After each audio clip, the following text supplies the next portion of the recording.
Hi guys, this is Raju here. Now you have been listening to my videos and I started posting the videos on telecommunication. It is completely based out of my experience, what I had in the industry for over 15 plus years in telecom and working in a different verticals.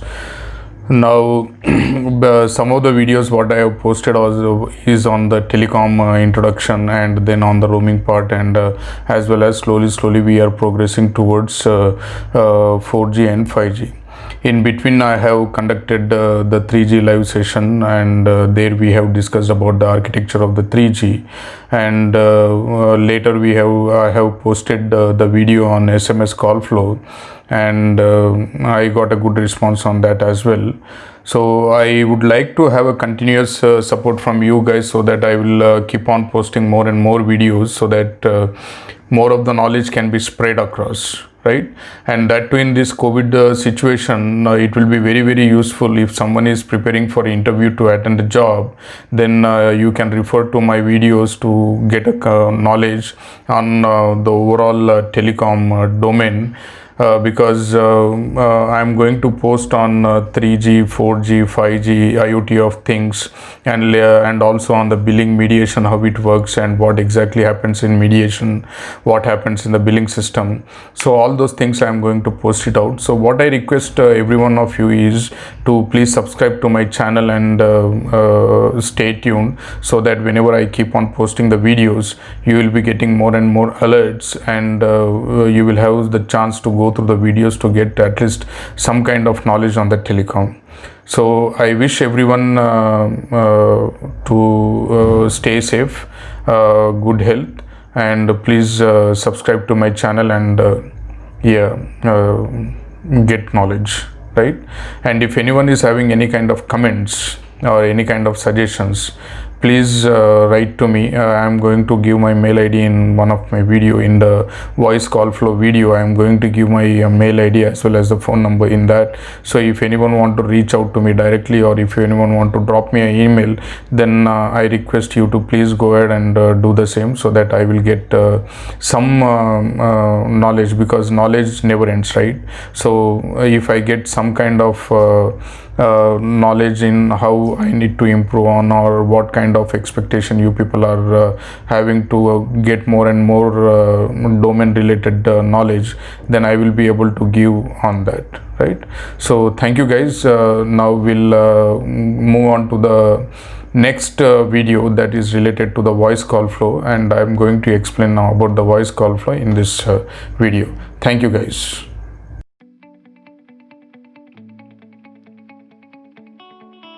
Let's look at the flow in the detail regarding voice call flow. Okay, now what is required? The handset is required. Now what is call flow that we need to understand? The call flow is a process in which the network exchanges a sequence of messages for voice and data between two different mobile users. Okay, in that, location update is very important, because in the location update, whatever the required parameters are there, that are downloaded in the network elements, and subscriber is allowed to make use of services like voice, SMS, data, and value added services.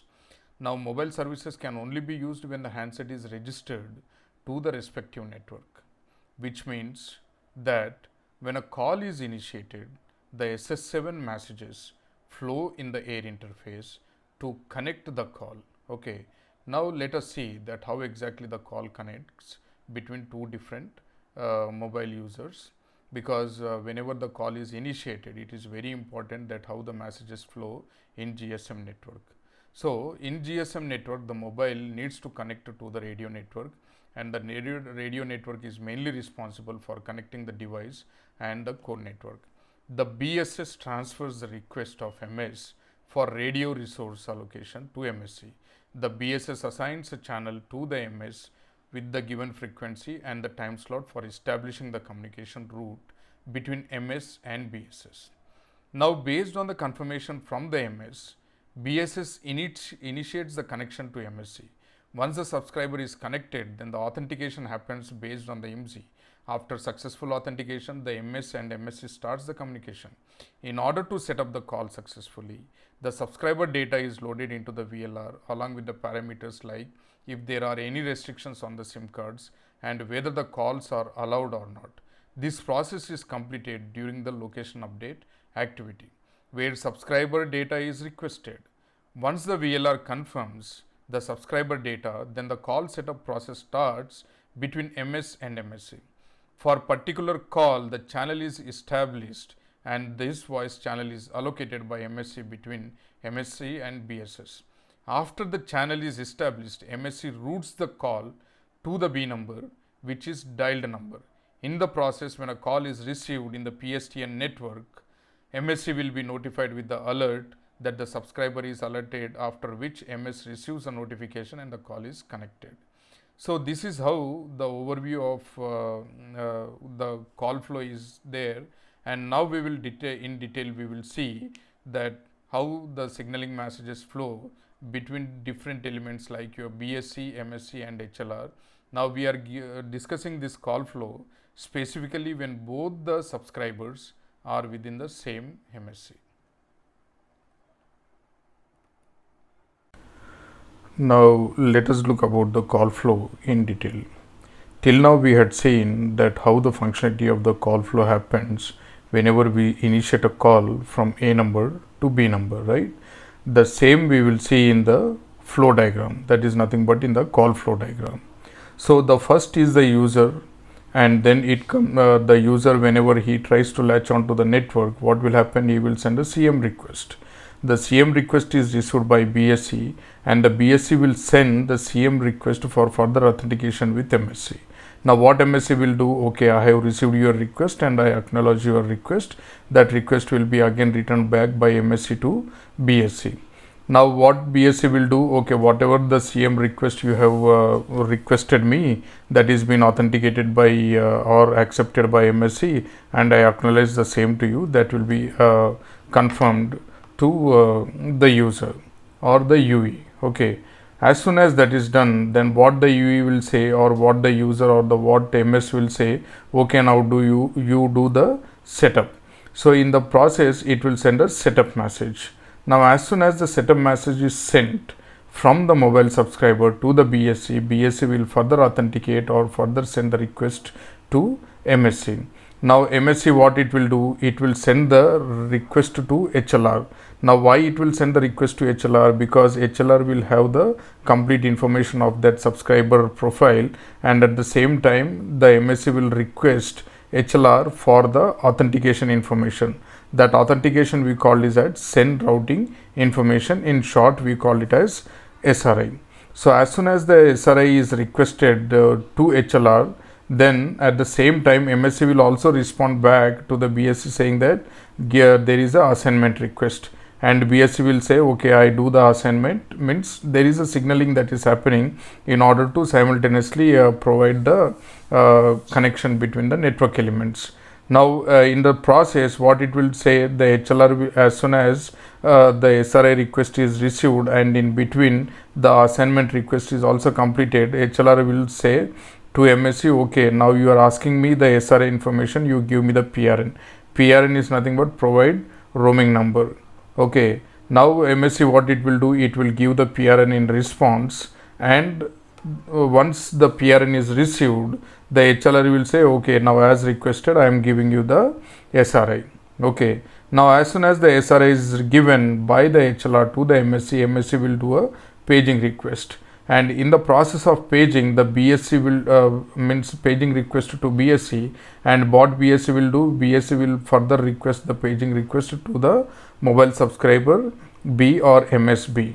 Okay, now once the paging request is received by the other mobile subscriber or MS, then it will give the response back, because for whatever the signaling or whatever the message that flow from one network element to the other network element, there has to be a what we can say response back. That response we call it as messages. Okay, so or we call them as acknowledgements. So here once the BSC sends the paging request to the user, the other user, the other mobile user, again it will give the response back for the paging. Okay, now in this process, now the response is received by BSC, right? Now what it will do, again the MSC will say, okay, now as you have received the response on the paging request, now do the assignment. Okay, then BSC will say, okay, I did the assignment and it is completed from my end. Then it will say, MSC will say, okay, now you have completed the assignment, right? Do one thing, you set up the call. Okay, or setup messages will be sent. So as soon as the setup message is given by MSC to BSC, BSC will start alerting the MSC, means an alert message gets generated. In response, it also says, now you can connect the call to other subscriber. Now it will say, okay, I am accepting the connection and I acknowledge it. And in the process, what it will do, it will connect the call between the two mobile users, and they are able to have a established successful MO call for further means process of talking or whatever it is. Okay, so here we had seen that how the messages are flown from one network element to other network element when both the subscribers, subscriber A and subscriber B, are located within the same MSC. So that is the reason why what we are seeing the user 1, user 2, there is a BSC that is associated. In the BSC, what it will there will be further communication to BTS and all, and MSC is there, HLR is there, right? So there is a sequence of messages that flow between each network element, and finally the call gets connected. So hope I understand that you got the point, and if there are any further questions or clarification that is required in understanding further the call flow, please do post your comments in the video, and I request to subscribe to my channel, and please do like, share and subscribe. Okay, thank you guys, thank you very much for your precious time in listening to the videos.